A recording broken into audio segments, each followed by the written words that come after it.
দীপাঞ্জন চক্রবর্তী ছিলেন। দীপাঞ্জন চক্রবর্তীর কাছে একবার আমি যাব। দীপাঞ্জন চক্রবর্তী, আপনি আপনি এই মুহূর্তে উপস্থিত হয়েছেন, বলুন আপনি যেটা বলছিলেন, মানে এবার এনআইএ। সরি, মাফ করে দেবে, সিগন্যালে একটু প্রবলেম হয়ে গেছিল। দেখো ময়ূক, যেটা আমি বলছিলাম, তো আমি সমস্ত রেকর্ড রাখি, আর্কাইভ চেক করি। প্রথম আমি তোমাদের চ্যানেলে রিপাবলিক বাংলা 26 ফেব্রুয়ারি তোমাদের এই জবাব চায় বাংলাতে আমি বলেছিলাম যে এই শেখ শাহজাহানের তদন্তের পেছনে শুধু ইডি সিবিআই নয়, director of revenue intelligence, narcotics control bureau, আমাদের বিশেষ বৈদেশিক এজেন্সি এবং এনআইএ আসবে। এবং আমি সেখানে বারবার করে বলেছিলাম এই শেখ শাহজাহান শুধু ওই ভেরি বা পিঠে বানানো নয়, এর সঙ্গে সরাসরি রাষ্ট্রবিরোধী ষড়যন্ত্র রয়েছে। এবং পরিষ্কারভাবে আমি 26 ফেব্রুয়ারি তোমাদের এখানে বলেছিলাম এবং 8 মার্চ একটি ইউটিউব চ্যানেল বাংলার বার্তাতে আমি পরিষ্কার এক্সপ্লেন করেছিলাম।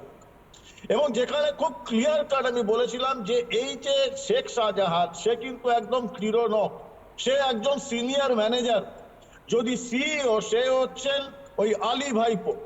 আর এই কোম্পানির এই সিন্ডিকেটে যদি চেয়ারম্যান ম্যানেজিং ডাইরেক্টর হয়, সে হচ্ছে কালীঘাটের আলী পিসি।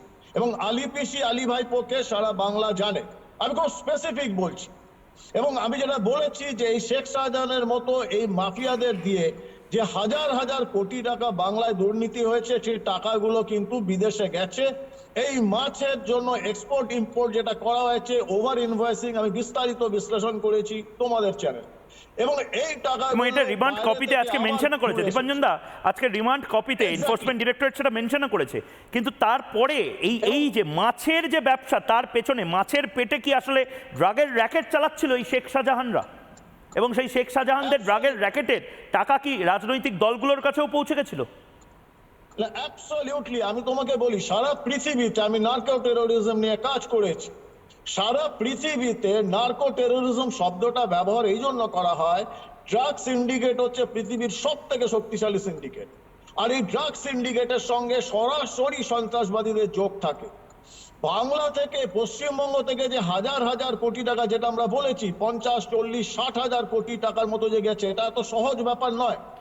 10 বছর 12 বছর ধরে যে 50-60 হাজার কোটি টাকা ভারতবর্ষ তথা পশ্চিমবাংলার বাইরে গেছে, তার জন্য অত্যন্ত শক্তিশালী নেটওয়ার্ক দরকার। এবং সেই নেটওয়ার্ক শুধুমাত্র আছে সন্ত্রাসবাদী গোষ্ঠীগুলো এবং নার্কোটিক্সের।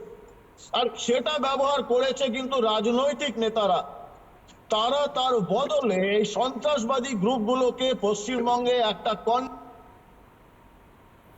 আমি ঠিক এই জায়গাতে দীপাঞ্জন বাবু, আমি ঠিক এই জায়গাতে এই মুহূর্তে নীলাদ্রি বাবু রয়েছেন আমাদের সঙ্গে। নীলাদ্রি বাবু, আপনার কি মনে হয় যে এই যে অভিযোগগুলো উঠছে, সেই অভিযোগগুলো সর্বত্র রয়েছে, না এটাও একেবারে সাজানো ঘটনা, মিথ্যে ঘটনা ইত্যাদি? আমার কোয়েশ্চেনটাকে এইভাবে অ্যান্সার করা যাবে না। কোয়েশ্চেনটা যেভাবে হয়েছে, যদি ড্রাগ সিজ হয়ে থাকে, উইচ ইজ দ্য ফ্যাক্ট, যেটা হয়েছে 1.5 বছর আগে, আমাদের জানতে হবে যে কোন এজেন্সি সেটাকে ডিল করবে।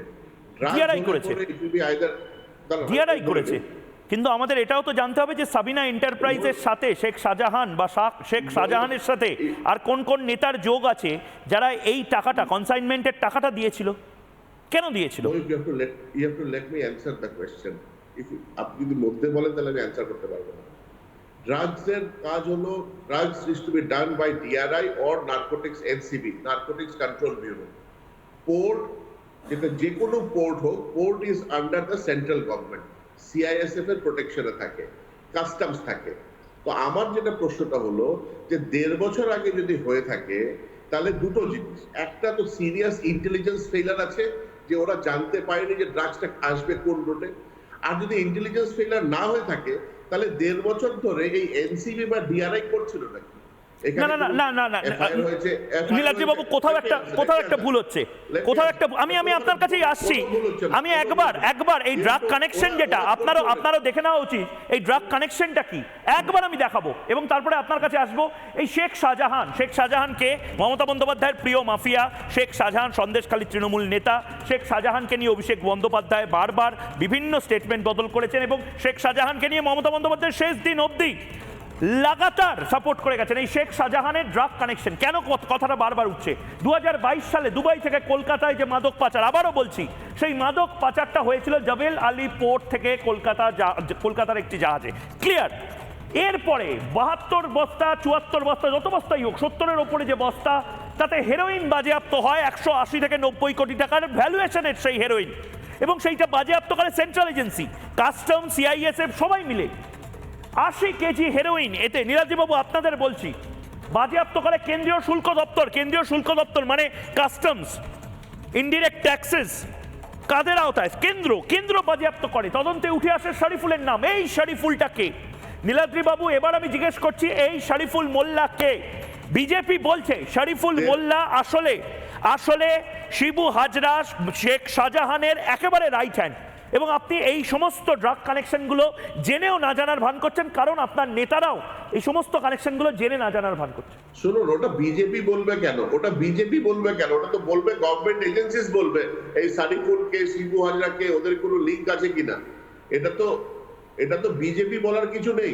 আমার প্রশ্নটা হলো 1.5 বছর ধরে ওরা করছিল নাকি? একটা চার্জশিট ফাইল হয়নি কেন? অ্যারেস্ট হয়নি কেন? জগন্নাথ দা 1.5 বছর ধরে কি করছিল? নীলাদ্রিদা তো ভ্যালিড প্রশ্ন, উত্তর দিন।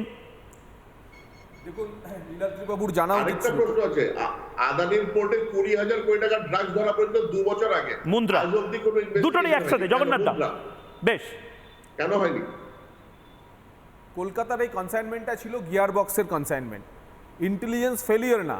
ইন্টেলিজেন্স যখন জানতে পারে যেটা সাসপিসিয়াস কনসাইনমেন্ট, তারপরে সেটা কাস্টমস ওখানে আটকে দেয়, এবং কাস্টমস আটকে দেওয়ার পরেতে আর কনসাইনি অর্থাৎ শরীফুল মোল্লা আর মালটা নিতে যায় না। 2-3 তাকে নোটিশ করে ডাকা হয়, কিন্তু শরীফুল মোল্লা কলকাতা পোর্টে হাজির হয় না। এর মাঝখানে দুবাই, এই মুন্দ্রা এবং পোরবন্দরে 2টি কনসাইনমেন্ট একইভাবে ধরা পড়ে, এবং সেটা ইন্টেলিজেন্স স্কিলের জন্য, ইন্টেলিজেন্স ফেলিয়ারের জন্য নয়। তারপরেতে এনসিবি আর ডিআরআই, কাস্টমস এবং কলকাতা পোর্টের সিআইএসএফ একসঙ্গে এই যে কন্টেনার, এই শুনুন আগে ইল ইনফর্মড হয়ে কথা বলবেন। এই কন্টেনারটা খোলে এবং এই কন্টেনারটা খোলার পর এখান থেকে গিয়ার বক্সের ভেতর থেকে ড্রাগগুলি বেরোয়।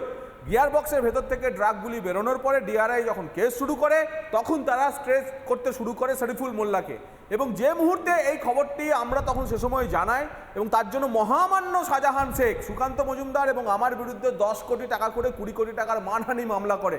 আজকে আমি ওই মহামান্য শাহজাহান শেখকে বলবো, আসুন হাইকোর্টে আপনার সঙ্গে আমি মানহানির মামলাটা লড়ি।